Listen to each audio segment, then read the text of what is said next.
Closing statements have been delivered in the trial of Umar Zamir, accused of killing a Toronto police officer in July 2021.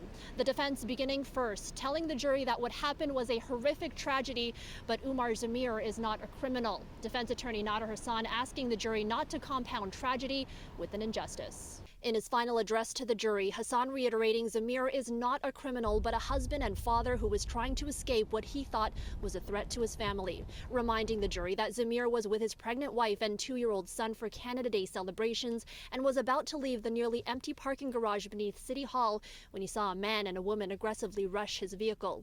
When he tried to drive forward, his path was blocked by a dark gray van. Zamir thought he was about to be robbed or worse, and with the intent to escape, he reversed, delivering what's being described as glancing contact with Officer Northrup.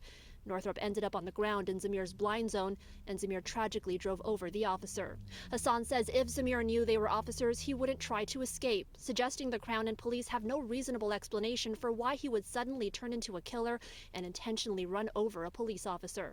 Hassan also noting that Zamir's testimony was corroborated by physical evidence, expert evidence, and eyewitness testimony. Meanwhile, in her closing statement, Crown Attorney Karen Simoni reminding the jury that the plainclothes officers were in the underground parking lot investigating a separate stabbing.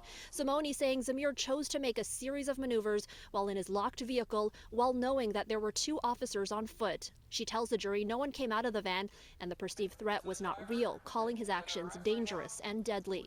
Again, showing the jury images of Officer Lisa Forbes that night in plain clothes but with a badge visible around her neck. Simoni also revisiting Officer Northrup's 6'3", nearly 300-pound size several times, suggesting it would be inconceivable for Zamir not to have seen, felt, and heard him as he maneuvered his vehicle.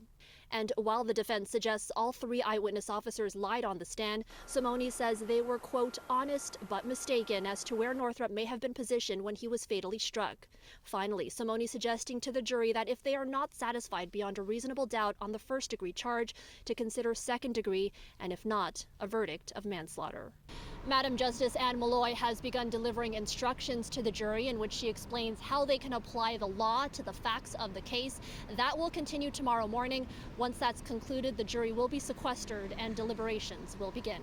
At the University Courthouse, Erica Natividad, City News.